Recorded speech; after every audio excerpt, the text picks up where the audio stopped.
Hi friends, வணக்கம். Welcome to Nethra thread arts. இன்றைக்கி நம்ம சேனலில் என்ன பார்க்க போகிறோம்னு பார்த்தீங்கன்னா, ஒரு வாட்டர் பாட்டில் ஹோல்டர் தாங்க பார்க்க போகிறோம். இது பண்ணுறது வந்து ரொம்ப ஈஸி தான், சீக்கிரமே பண்ணிடலாம். நீங்கள் பிகினர்ஸாக இருந்தால் கூட இது கற்றுக்கலாங்க, அவ்வளோ கஷ்டம்லாம் ஒன்றும் இல்லை. ஏற்கனவே நம்ம சேனலில் வாட்டர் பாட்டில் ஹோல்டர் அப்லோட் பண்ணியிருக்கோம். அது நான் வேறு மாடலில் பண்ணேன். இப்போ நான் இன்னொரு மாடல் உங்களுக்கு சொல்லிக் கொடுக்க போகிறேங்க. அது எப்படி பண்ணுறதுன்னு இப்போ நம்ம வீடியோக்குள்ளே போய் பார்க்கலாம். அதுக்கு முன்னாடி நம்ம சேனலை இப்போ தான் ஃபஸ்ட் டைம் பார்க்குறீங்க அப்படின்னா கீழே இருக்க சப்ஸ்கிரைப் பட்டனை சப்ஸ்கிரைப் பண்ணிக்கோங்க. கூடவே இருக்கிற பெல் ஐக்கானையும் கிளிக் பண்ணிக்கோங்க. அப்போ தான் நான் இந்த வீடியோ போட்டாலும் நீங்கள் மிஸ் பண்ணாமல் பார்க்கலாம். ஓகே ஃப்ரெண்ட்ஸ், இப்போ நம்ம வீடியோக்குள்ளே போகலாம். நான் வந்து 2.5 mm ஹூக் எடுத்திருக்கேங்க. இப்போ நான் என்ன பண்ண போகிறேன்னு பார்த்தீங்கன்னா, ஒரு மேஜிக் ரிங் பண்ண போகிறேங்க. மேஜிக் ரிங் எப்படி பண்ணணுன்னா, விரல் சுற்றி நூல் எடுத்துக்கணுங்க. இப்போ விரல் மேலே 2 நூல் இருக்கா, அதில் செகண்ட் ஒன்னை ஃபஸ்ட் ஒன்க்கு அடியில் ஹூக்கை விட்டு எடுக்கணும். இப்போ அப்படி கையை ரிலீஸ் பண்ணிக்கோங்க. இப்போ ஒரு 3 செயின் போட்டுக்கோங்க. 3 செயின் எதுக்குன்னா, ஒரு டபுள் க்ரோஷெட்டுக்காக. இதே மாதிரி நான் இன்னும் 11 டபுள் க்ரோஷெட் இந்த ரவுண்டுக்குள்ளேயே போட்டுக்கிறேங்க. டபுள் க்ரோஷெட் எப்படி போடணும் அப்படின்னா, ஒரு டைம் யான் சுற்றிட்டு அந்த ரவுண்டுக்குள்ளே ஹூக்கை விட்டு அந்த யான் எடுக்கணும். இப்போ ஹூக் மேலே 3 லூப் இருக்கா, நான் 2 வெளியில் எடுக்கிறேங்க.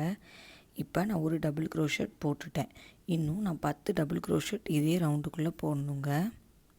நான் 10 டபுள் க்ரோஷெட்டும் போட்டுட்டு காட்டுறேன் எப்படி இருக்குன்னு.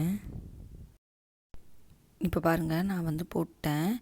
இப்போ அந்த ஃபஸ்ட்டு ஒரு 3 செயின்ஸ் போட்டோம்ல, அதில் 3rd செயினில் போயிட்டு நான் வந்து ஸ்லிப் ஸ்டிச் பண்ணுறேங்க.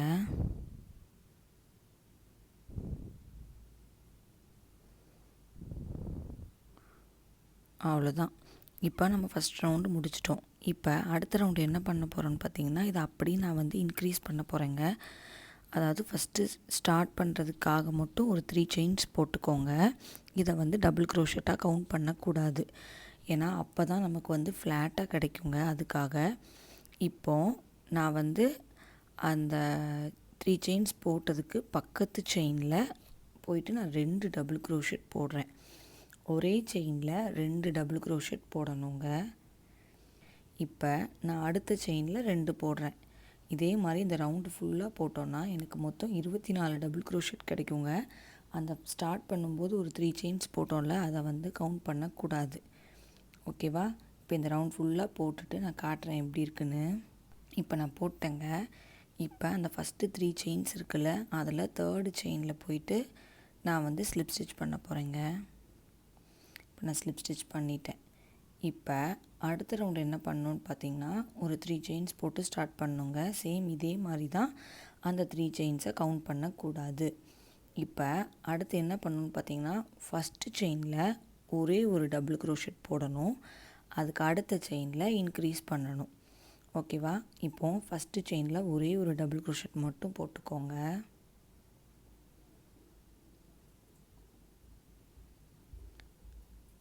அடுத்த செயினில் பார்த்தீங்கன்னா 2 டபுள் க்ரோஷெட் போடணும். ஒன்று போட்டேன். இப்போ அதே செயினில் நான் இன்னொன்று போடுறேன். போட்டாச்சா? இப்போ அதுக்கு அடுத்த செயினில் பார்த்தீங்கன்னா ஒரே ஒரு டபுள் க்ரோஷெட் போடணும். அதுக்கு அடுத்த செயினில் 2 டபுள் க்ரோஷெட் போடணும். இதே மாதிரி இந்த ரவுண்ட் ஃபுல்லாக போடணுங்க. மொத்தம் எனக்கு 36 டபுள் க்ரோஷெட் கிடைக்கும் இந்த ரவுண்டில். ஃபுல்லாக போட்டுட்டு உங்களுக்கு எப்படி இருக்குங்கிறத காட்டுறேன். இப்போ பாருங்கள், நான் வந்து போட்டேன். இப்போ அந்த ஃபஸ்ட்டு ஒரு 3 செயின் போட்டோம்ல, அதில் 3rd செயினில் போயிட்டு நான் வந்து ஸ்லிப் ஸ்டிச் பண்ண போகிறேன்.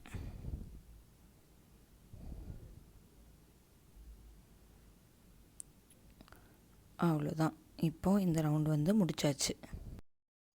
இப்போ அடுத்து என்ன பண்ணணுன்னு பார்த்தீங்கன்னா, இதே மாதிரி தாங்க 3 செயின்ஸ் போட்டு ஸ்டார்ட் பண்ணணும். ஃபஸ்ட்டு வர 2 செயினில் ஒவ்வொரு டபுள் க்ரோஷெட்டாக போடணுங்க. 3வது செயினில் தான் இன்க்ரீஸ் பண்ணணும். அதாவது இப்போ ஃபஸ்ட்டு செயினில் வந்து நான் ஒரு டபுள் க்ரோஷெட் போட்டுக்கிறேன்.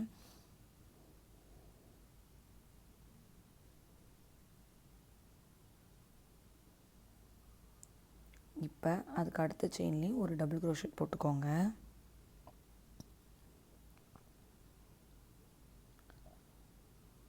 அதுக்கு அடுத்த செயினில் பார்த்தீங்கன்னா 2 டபுள் க்ரோஷெட் போடணுங்க.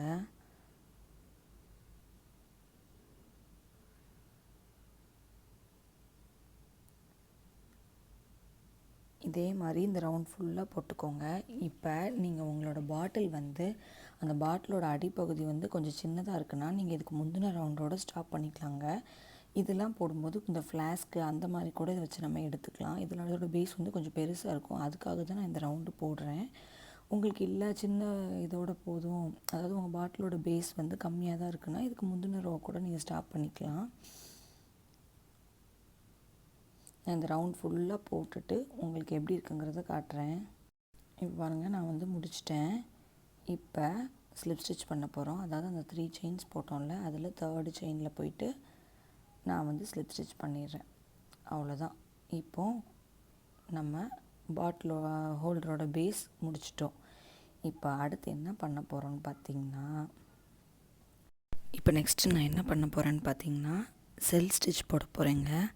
அதாவது அதுக்காக ஸ்டார்ட் பண்ணுறதுக்காக ஒரு 3 செயின்ஸ் போட்டுக்கிறேன்.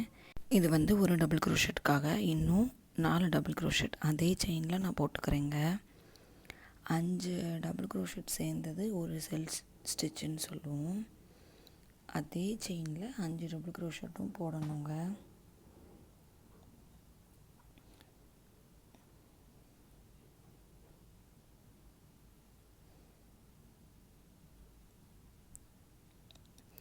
இப்போ நான் 5 டபுள் க்ரோஷெட் போட்டுட்டேன்.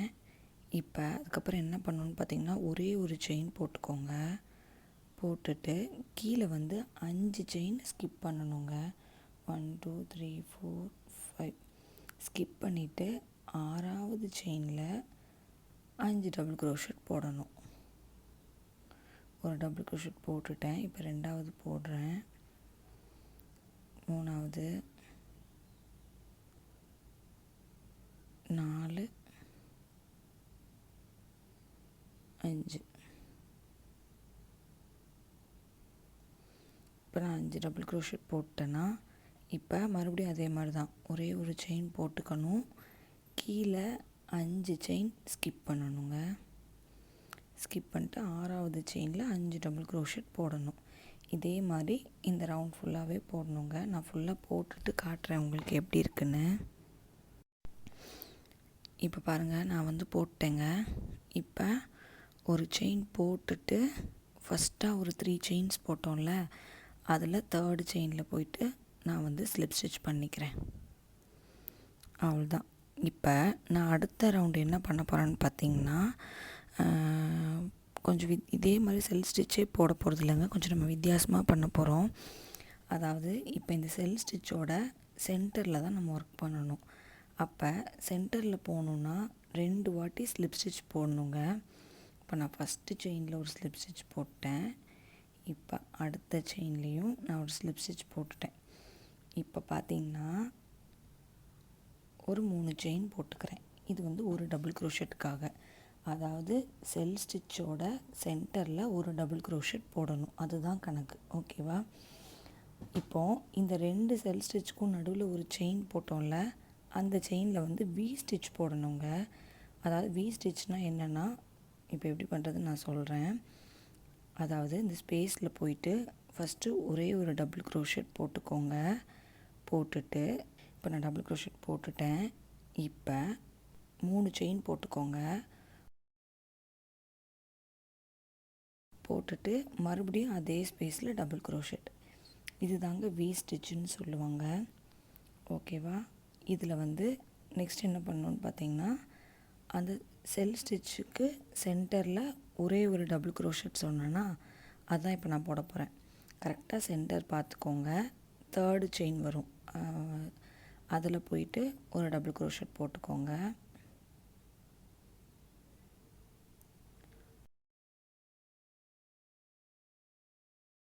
போட்டுட்டு இப்போ அடுத்த ஸ்பேஸ் வந்துருச்சு. இதில் என்ன பண்ணணும், ஒரு டபுள் க்ரோஷெட், 3 செயின், ஒரு டபுள் க்ரோஷெட். இதே மாதிரி தாங்க இந்த ரவுண்டு ஃபுல்லாக போடணும். நான் போட்டு காட்டுறேன். இப்போ பாருங்கள், ஸ்லிப் ஸ்டிச் பண்ணணும். அதாவது 3வது செயினில் போயிட்டு நான் வந்து ஸ்லிப் ஸ்டிச் பண்ணிட்டேன்.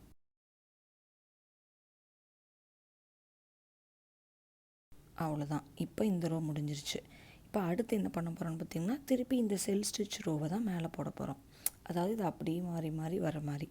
செல் ஸ்டிச் வந்து எங்கே வரணும் அப்படின்னு கேட்டிங்கன்னா, அந்த வி ஸ்டிச்சோட ஸ்பேஸ் இருக்குல்லாங்க, அதில் தான் செல் ஸ்டிச் பண்ணணும்.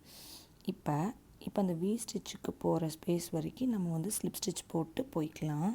அதாவது ஃபஸ்ட்டு அந்த டபுள் க்ரோஷெட் போடுவோம்ல வி ஸ்டிச்சில், அந்த செயினில் ஸ்லிப் ஸ்டிச் பண்ணிவிட்டு அப்புறம் அந்த ஸ்பேஸில் ஒரு ஸ்லிப் ஸ்டிச் பண்ணிக்கோங்க. இப்போ நம்ம அந்த ஸ்பேஸ் கிட்ட வந்துட்டோமா, இப்போ பார்த்திங்கன்னா 3 செயின் போட்டுக்கோங்க. இது ஒரு டபுள் க்ரோஷெட்டுக்காக.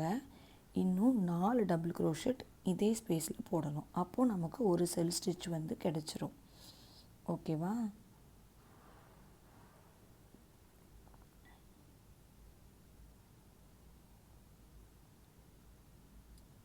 இப்போ நான் போட்டேன். அப்புறம் என்ன பண்ணோம், ஒரு செயின் போட்டுட்டு மறுபடியும் அந்த வி ஸ்டிச்சோட ஸ்பேஸில் போயிட்டு 5 டபுள் க்ரோஷெட் போடணும்.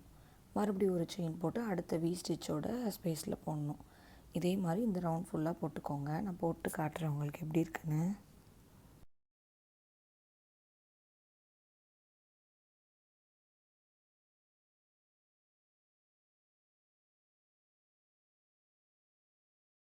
இப்போ பாருங்கள், நான் வந்து போட்டுட்டேன். இப்போ ஸ்லிப் ஸ்டிச் பண்ணணுங்க. ஒரு செயின் போட்டுட்டு அதை ஃபஸ்ட்டு ஒரு 3 செயின்ஸ் போட்டு ஸ்டார்ட் பண்ணோம்ல, அதில் 3rd செயினில் போட்டு ஸ்லிப் ஸ்டிச் பண்ணிக்கோங்க. இப்போ மறுபடியும் அந்த வி ஸ்டிச் போட்டோம்ல, அந்த ரோ பண்ணணும். அதாவது செல் ஸ்டிச்சுக்கு சென்டருக்கு நேராக மேலே ஒரே ஒரு டபுள் க்ரோஷெட் மட்டும் வருங்க. அதை மட்டும் ஞாபகம் வச்சுக்கோங்க. இப்போது அந்த செல் ஸ்டிச்சுக்கு சென்டரில் போகிற வரைக்கும் நம்ம ஸ்லிப் ஸ்டிச் போடணும். அதாவது 2 செயினில் ஸ்லிப் ஸ்டிச் போட்டிங்கன்னா கரெக்டாக அந்த 3rd செயினில் வந்துடுங்க. அப்போ நீங்கள் ஒரு 3 செயின் போட்டுக்கலாம். அதாவது ஸ்டார்ட் பண்ணும்போது எப்பயும் 3 செயின் போட்டு ஸ்டார்ட் பண்ணிக்கோங்க. அதே மாதிரி தான் இதுக்கு முன்னாடி பண்ணோம்ல, அதே மாதிரி தாங்க. அந்த 2 செல் ஸ்டிச்சுக்கும் இருக்கிற ஸ்பேஸில் வந்து ஒரு டபுள் க்ரோஷெட், 3 செயின், அப்புறம் ஒரு டபுள் க்ரோஷெட் போடணும். திருப்பி செல் ஸ்டிச்சோட சென்டர் செயினில் ஒரு டபுள் க்ரோஷெட். இதே மாதிரி இந்த ரோ ஃபுல்லாக போட்டுட்டு ஃபைனலாக ஸ்லிப் ஸ்டிச் பண்ணிக்கோங்க. இந்த மாதிரி உங்கள் பாட்டிலுக்கு எவ்வளோ தூரம் வேணுமோ அவ்வளோ தூரம் போட்டுக்கோங்க. இந்த மாதிரி மாற்றி மாற்றி, அதாவது செல் ஸ்டிச் ஃபஸ்ட்டு, அப்புறம் அந்த வீசி அதே மாதிரி. நான் கொஞ்சம் தூரம் போட்டுட்டு உங்களுக்கு எப்படி இருக்குங்கிறத நான் வந்து காட்டுறேன். இப்போ பாருங்கள், நான் வந்து கொஞ்சம் தூரம் போட்டேங்க. எனக்கு இதுவே போதும். இப்போ நம்ம வந்து ஹேண்டில் பண்ண போகிறோங்க. அதாவது அந்த செல் ஸ்டிச்சுக்கு சென்டரில் வர மாதிரி பண்ணணும். அதனால் ஒரே ஒரு ஸ்லிப் ஸ்டிச் மட்டும் போட்டுக்கோங்க. போட்டுட்டு ஒரு 3 செயின் போடுங்க. இது வந்து ஒரு டபுள் க்ரோஷெட்டுக்காக. இப்போ அடுத்த செயினில் இன்னொரு டபுள் க்ரோஷெட் போட்டுக்கோங்க. அதுக்கு அடுத்த செயினில் இன்னொரு டபுள் க்ரோஷெட். அதாவது ஹேண்டிலுக்கு வந்து மொத்தம் 3 டபுள் க்ரோஷெட் வர மாதிரி. ஓகேவா? இப்போ நம்ம 3 டபுள் க்ரோஷெட் போட்டோம். இப்போ அப்படி திருப்பிக்கோங்க. திருப்பிட்டு ஒரு 3 செயின் போட்டுட்டு அப்படி திருப்பிட்டு ஒரு 3 செயின் போட்டுக்கோங்க ஃபஸ்ட்டு. இது வந்து ஒரு டபுள் க்ரோஷெட்டுக்காக. இப்போ அடுத்த செயின் மேலே ஒரு டபுள் க்ரோஷெட் போடணும். அதுக்கு அடுத்த செயினில் இன்னொன்று, அதாவது அந்த 3 செயின் போட்டோம்ல, அதில் டாப்பில் இருக்க செயினில்.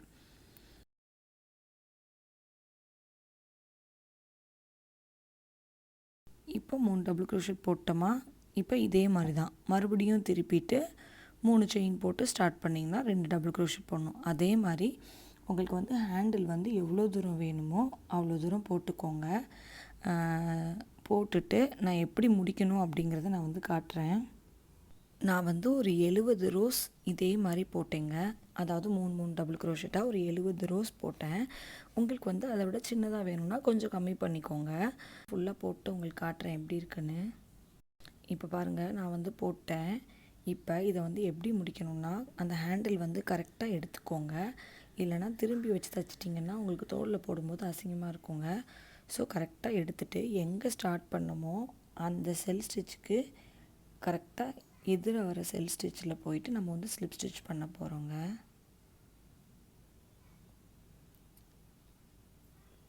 கரெக்டாக அதுக்கு எதிர வச்சுட்டு அதே மாதிரி அந்த செல் ஸ்டிச்சோட சென்டரில் இருக்க 3 டபுள் க்ரோஷெட்டுக்கு மேலே தான் நம்ம வந்து ஸ்லிப் ஸ்டிச் பண்ண போகிறோம். அந்த ஃபஸ்ட்டு செயின்குள்ளே ஹூக்கை கொடுத்து அந்த யானை இந்த பக்கம் எடுத்து அப்படி இது வழியாகவும் எடுத்துடணும். இப்போ நம்ம ஒரு ஸ்லிப் ஸ்டிச் போட்டுட்டோம். இப்போ அதே மாதிரி அடுத்த செயினில் விட்டு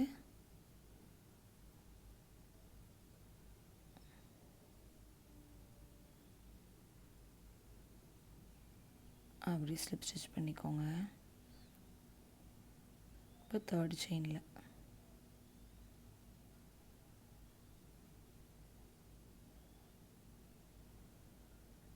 அவ்வளோதான். இப்போ ஒரு செயின் போட்டு கட் பண்ணிக்கோங்க.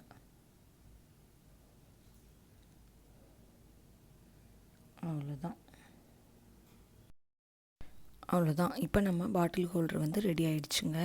நீங்களும் இதே மாதிரி ட்ரை பண்ணி பாருங்கள். ட்ரை பண்ணி பார்த்துட்டு எப்படி இருக்குங்கிறத எனக்கு ஒரு ஃபோட்டோ எடுத்து இன்ஸ்டாகிராமில் என்னோடய ஐடிக்கு சென்ட் பண்ணுங்கள். இந்த வீடியோ உங்களுக்கு பிடிச்சிருந்துச்சுன்னா லைக் பண்ணுங்கள், ஷேர் பண்ணுங்கள், கமெண்ட் பண்ணுங்கள், சப்ஸ்கிரைப் பண்ண மறந்துடாதீங்க. இதே மாதிரி இன்ட்ரெஸ்டிங்காக யூஸ்ஃபுல்லாக வேற ஒரு வீடியோவில் உங்கள் எல்லோரையும் வந்து மீட் பண்ணுறேன். நன்றி.